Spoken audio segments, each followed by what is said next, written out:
Scott just made the point yesterday. Seems to be a lot more secure, not just.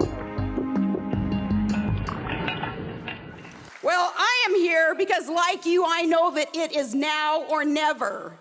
I'm in it to win it because we believe in America and we love our freedom. Donald Trump just got Sarah Palin's endorsement, helping him to secure his right flank against Ted Cruz in Iowa. Bernie Sanders is polling 27 points. That's right, 27 points ahead of Hillary Clinton in New Hampshire. Just as news came in earlier this week that Clinton's private and unsecured email server contained information classified above top secret. The whispers about indictment are growing louder almost by the day. So I have to ask, is the 2016 primary race all over except for the voting? I'm Steve Green, this is Trifecta, and with me to answer that question and more, Bill Whittle and Scott Ott. Chance, I've been watching politics since 1980. I've never seen anything like this. The Republican field began with 16 candidates. Only a few have dropped out, and yet in almost every poll, one name towers: Trump.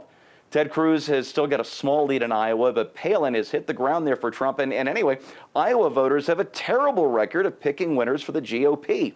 Now, Bill, even the GOP establishment seems to be coming around to the idea of candidate Trump and has taken out the long knives against Cruz, who at this point seems to be the only thing even remotely close to a challenger. Is it time to just acquiesce and learn to enjoy the inevitable?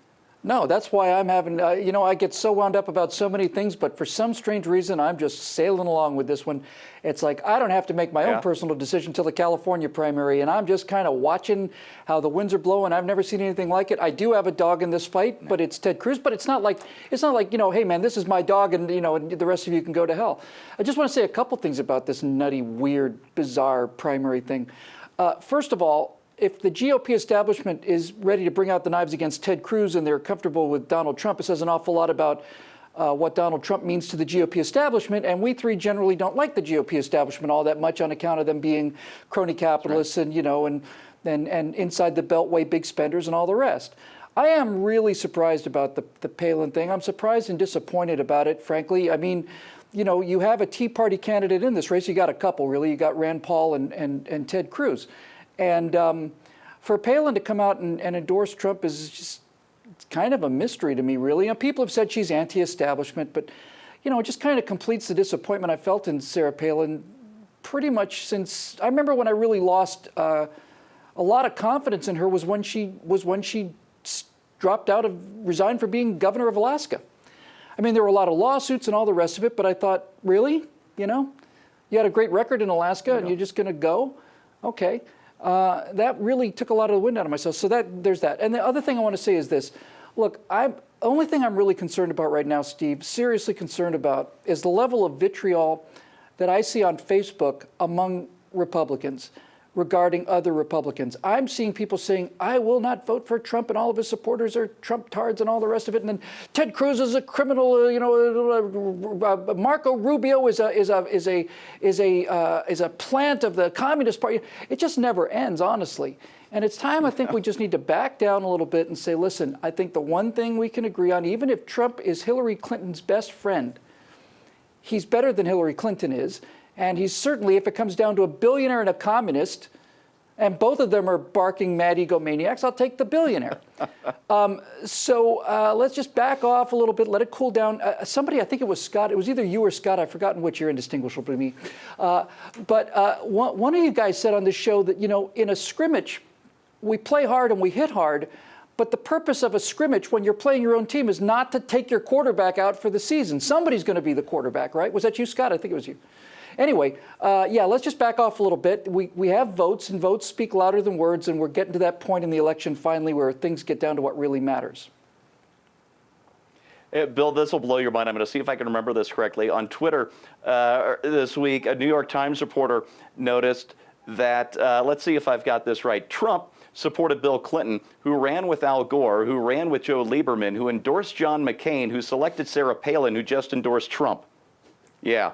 I got that. And the circle of life is complete. Wow. The circle of life. It really is. It's a nutty year. Scott, here's what I want you to do. I want you to put yourself in the shoes of any of the GOP contenders. And anyone you want, it's your choice. So which candidate do you choose, and where do you make your stand against Trump, or is there a stand to be made? I don't want to do that. I don't, I don't want to have, Coward! I don't want to have anything to do with this presidential field. Oh my goodness. I mean, if there were a decent person among them, who do we think that is now? I mean, coming in, there were a lot of people we thought, wow, we've got a really good field here. Yeah. I mean, Senator Cruz, we got Senator Rubio. Even if you didn't like his politics, we had a decent person in Jeb Bush. We had Carly Fiorina and Ben Carson. Who didn't like Ben Carson? We loved them all when they came in. Now they're all louts and scoundrels. I mean, everybody hates everybody. And there's this great scene. I just got done reading in the Old Testament. There's this great scene where Gideon is told by the Lord to reduce the size of his army as he's going up against this huge enemy army. And he said, I want you to reduce the size of the army to the point where you can no longer take credit for the battle, that you will know that the Lord has delivered you. And then Gideon, with 300 men, comes out against tens of thousands of people at night with torches and clay jars. And they smash the clay jars and they just start yelling. And the enemy army, in confusion, kills itself. So they're all rise up in the middle of the night and they start sticking swords at each other. And I think that that's what has been done to the Republican field at this point. I think that the media and even to a certain extent Donald Trump has encouraged this self-slaughtering cycle so that by the end of it, there won't be a decent person left standing, even if he or she is the nominee. Can I just say, as a lifelong Israelite, I think Gideon is weak on immigration. I think Gideon took money from the Pharisees, and I will vote for Augustus before I'll vote for Gideon. Yeah, that is modern politics right there. All of these decent people, everybody hates everybody now, and we haven't even held a single vote. We're not even to Iowa yet. All right, let's look at the Democratic side now. Bernie Sanders, he's within striking distance in Iowa. I think he's adding a couple of polls. He has what looks like an insurmountable lead in New Hampshire.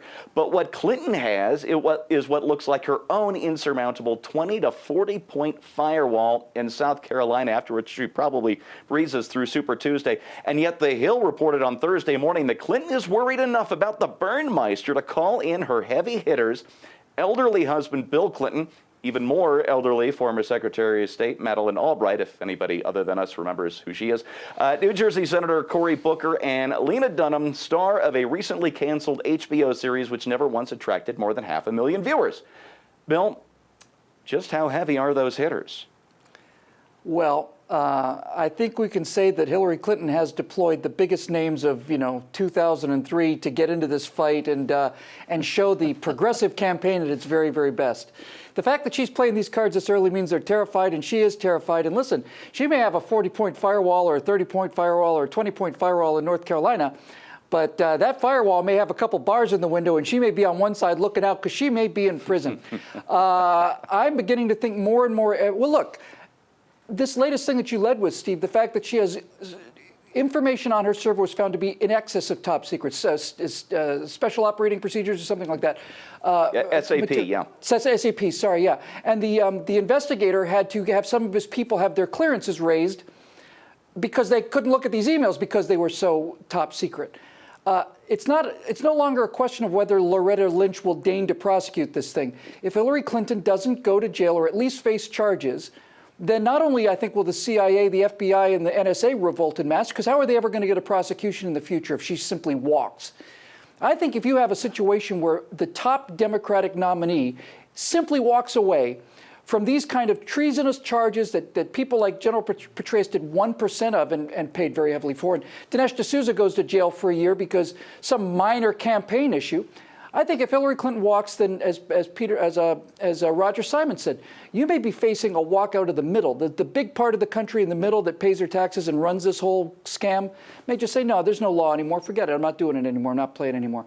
If the top person in the country is Her Majesty, and Her Majesty, the Duchess of Mordor, or wherever she comes from, is simply able to walk away from these legal charges, then we don't live in a republic of laws anymore. So no, forget it. I'm not doing it.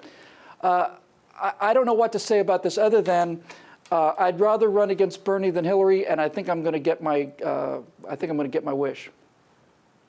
Oh, the Duchess of Mordor. I'm stealing that one, buddy. Scott, I don't see any way for Sanders to capture enough of the black voters he needs to overcome Clinton's firewall in South Carolina. But I also can't see how Democrats, members of the world's oldest political party, can entrust their nomination sure to is. somebody who should be, oh, well played, Bill. How can they entrust their party's nomination to somebody who should be facing a jury of her peers rather than facing primary voters? So if you're a Democrat in Iowa or South Carolina or Nevada, who do you vote for? The socialist who probably can't win in November, or the potential felon who could be behind bars in November? Listen, I think that firewall exists as long as Hillary Clinton is the presumptive nominee. If anything should happen to endanger that, whether because of her own failures or because of a stunning rise in the polls, such as at least one poll, the CNN WMUR poll in New Hampshire has indicated, if anything happens to endanger that, I think you see the voters in South Carolina completely flopping the other way, because they don't really care about Hillary Clinton.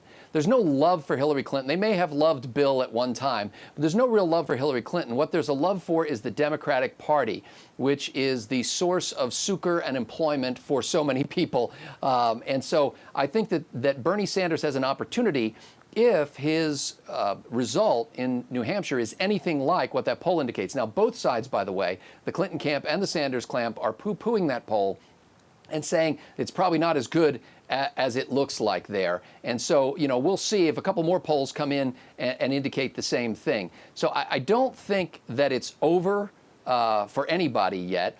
And I do know that Bernie Sanders has a problem when it gets into the later states where he's got no on-the-ground organization. So he will have to live off the fumes that Barack Obama did, which is his star power, his celebrity.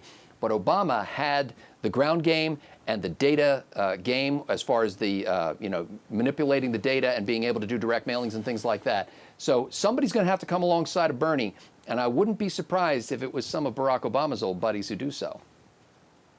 Oh, I hadn't seen that one coming. Wow. Shiv late in the game. Folks, as I've written before at vodkapundit.com, and I might have said here on PJTV, if Trump is the GOP nominee, despite my many policy differences with him, despite my worries about his temperament and his continuing willful ignorance on vital issues like our nuclear triad, I will still vote for Donald Trump on Election Day, because even with all that, he's still a better choice than anybody the Democrats seem likely to nominate. Except maybe for one person. The one man who might be able to save the Democrats from themselves. Don't say He's it. tanned, he's plugged, and he might just be ready to run. Don't say it. Oh, my God.